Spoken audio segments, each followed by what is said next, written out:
بسم اللہ الرحمن الرحیم۔ پیر و مرشد علامہ اقبال کے چاہنے والوں کو پروفیسر محمد اقبال کا سلام ہو۔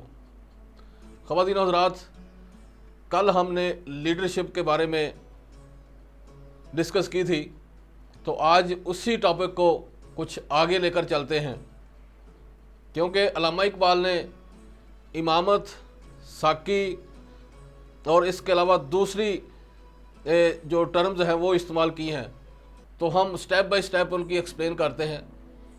آج کا ہمارا ٹاپک ہے ساقی یعنی لیڈر۔ پہلے ایک شعر پڑھتا ہوں، اس کی ایکسپلین کریں گے، پھر آگے چلیں گے۔ کہتے ہیں کہ نشہ پلا کے گرانا تو سب کو آتا ہے، نشہ پلا کے گرانا تو سب کو آتا ہے، مزہ تو جب ہے کہ گرتوں کو تھام لے ساقی۔ اب اس کی ایکسپلین کرتے ہیں۔ کہتے ہیں کہ سب سے آسان کام یہ ہے، سب سے آسان کام یہ ہے، ایک جو لیڈر ہوتا ہے اس کے لیے سب سے آسان ترین کام یہ ہوتا ہے کہ وہ عوام کی جو دکھتی رگ ہے اس پر ہاتھ رکھے، یعنی ان کو نشہ پلا کے مدہوش کر دے۔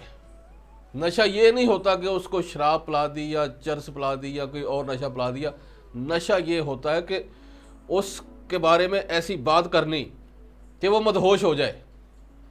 ایک بے روزگار کو کہنا کہ ہم آپ کو روزگار دلائیں گے، تو وہ نشہ ہے کہ یعنی اس کو روزگار دلانا نہیں، ایک امید کے پیچھے لگا دیا۔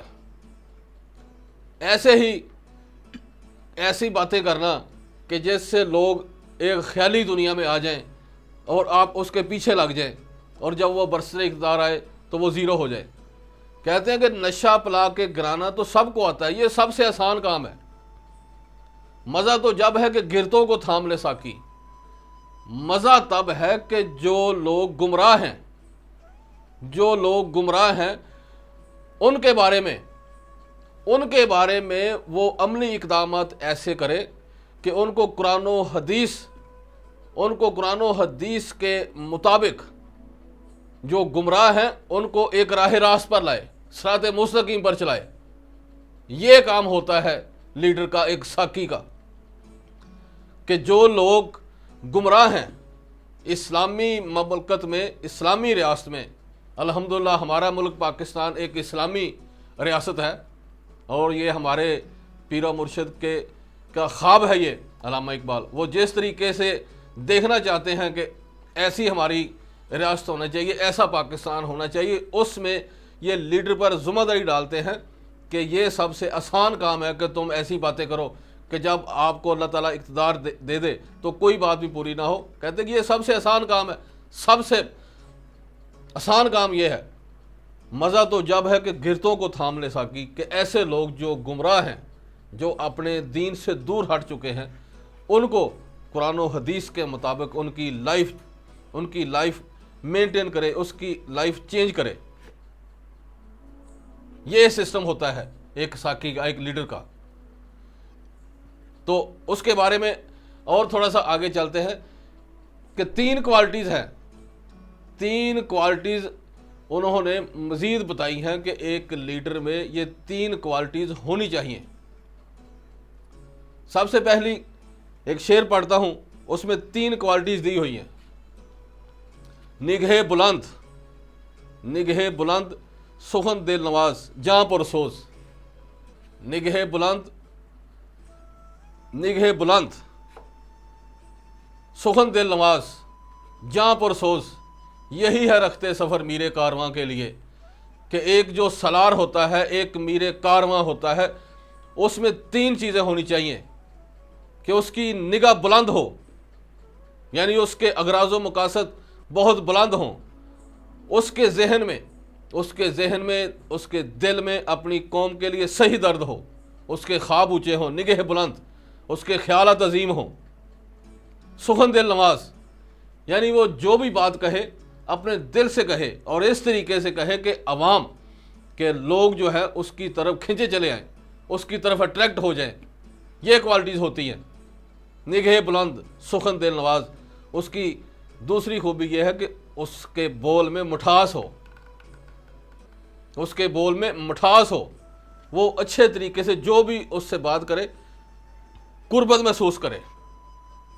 نگہ بلند سخن دل نواز جاں پر سوز، اس کی جان، اس کا جگر عوام کی ہمدردی کے لیے بے چین ہو، اس میں یہ جذبات ہوں۔ یہی ہے رخت سفر میر کارواں کے لیے، کہ ایک میر کارواں کے لیے یہ چیزیں ہونی چاہیے، یہ چیزیں ہونی چاہیے کہ ایک اسلامی ریاست میں میر کارواں کی یہ ذمہ داری ہے کہ جو شریعت سے بھٹکے ہوئے لوگ ہیں ان کو قرآن و حدیث کے مطابق ان کی زندگی چینج کرنے کی کوشش کرے۔ یہ نہ ہو کہ جھوٹے وعدے کرے، جھوٹی باتیں کرے۔ اور یہ بھی چیز ہے کہ لیڈر یہ نہیں کہ ایک ملک کا ہو، لیڈر ایک گھر کا بھی لیڈر ہوتا ہے، ایک محلے کا بھی لیڈر ہوتا ہے، شہر کا بھی ہوتا ہے، تحصیل کا بھی ہوتا ہے، ڈسٹرکٹ کا بھی ہوتا ہے، صوبے کا بھی ہوتا ہے، دنیا کا بھی ہوتا ہے۔ ہم اسلامک ورلڈ کی بات کرتے ہیں، اسلامک ورلڈ کی بات کرتے ہیں، اسلامی دنیا کی بات کرتے ہیں کہ اسلامک سسٹم میں ایک گھر سے لے کر ایک ملک کی لیول پر لیڈر کی یہ ذمہ داریاں ہیں کہ وہ کبھی غلط خواب نہ دکھائے، اپنے بچوں کو بھی غلط خواب نہ دکھائے اور ان کو بھی رزق حلال کھلائے۔ لیڈر کی کوالٹیز یہ ہوتی ہیں کہ وہ قرآن و حدیث کے مطابق جو ہمارے پیر و مرشد نے خواب دیکھا ہے کہ ایسی اسلامی ریاست ہونی چاہیے، اس کے مطابق عوام کو ڈیل کرے، اس کے مطابق نوجوانوں کو ڈیل کرے۔ نوجوانوں سے زیادہ مخاطب ہیں، ہر جگہ نوجوانوں سے مخاطب ہیں، اور نوجوان ایک ایسا طبقہ ہوتا ہے کہ ان کا ذہن نہ تجربہ کار ہوتا ہے، وہ ہر ایک کی بات میں آ جاتے ہیں۔ تو نوجوانوں کو گائیڈ کرے، وہ لیڈر اس طریقے سے گائیڈ کرے کہ نوجوان قرآن و حدیث کے مطابق زندگی گزاریں۔ قوت عشق سے ہر پست کو بالا کر دے، قوت عشق سے ہر پست کو بالا کر دے، دہر میں اسم محمد سے اجالا کر دے۔ کہ نبی پاک صلی اللہ علیہ وسلم کی حیات طیبہ کو دیکھیں، انہوں نے بھی جو غریب ترین صحابہ کرام تھے تو ان کو اپنے ساتھ ملایا تھا۔ یہ سسٹم ان کا ہے، اسلامی ریاست کا کنسپٹ اللہ کے نبی کا ہے۔ اس کے مطابق آج کل کا جو دور ہے اس کے مطابق ہماری سب سے زیادہ ذمہ داری یہ بنتی ہے کہ جو گمراہی میں ہمارے بچے اور بچیاں نہ چلے جائیں۔ پہلے ایک سادہ دور تھا، آج ٹیکنالوجی کا دور ہے، کمپیوٹر کا دور ہے، موبائل کا دور ہے، جدید ٹیکنالوجی کا دور ہے۔ تو اس میں والدین کی زیادہ ذمہ داری بنتی ہے کہ اپنے بچیوں اور بچوں کو گھر میں اسلامی ماحول دیں، اسلامی طریقے سے ان کی تربیت کریں۔ امید ہے کہ آپ کو میرا لیکچر پسند آیا ہوگا۔ جو بھی تجاویز ہوں ہمیں انتظار رہے گا، اور ان لوگوں کا شکریہ جو ہمارے ساتھ رابطہ رکھتے ہیں، کمنٹس کرتے ہیں، ہمارے سسٹم کو پسند کرتے ہیں۔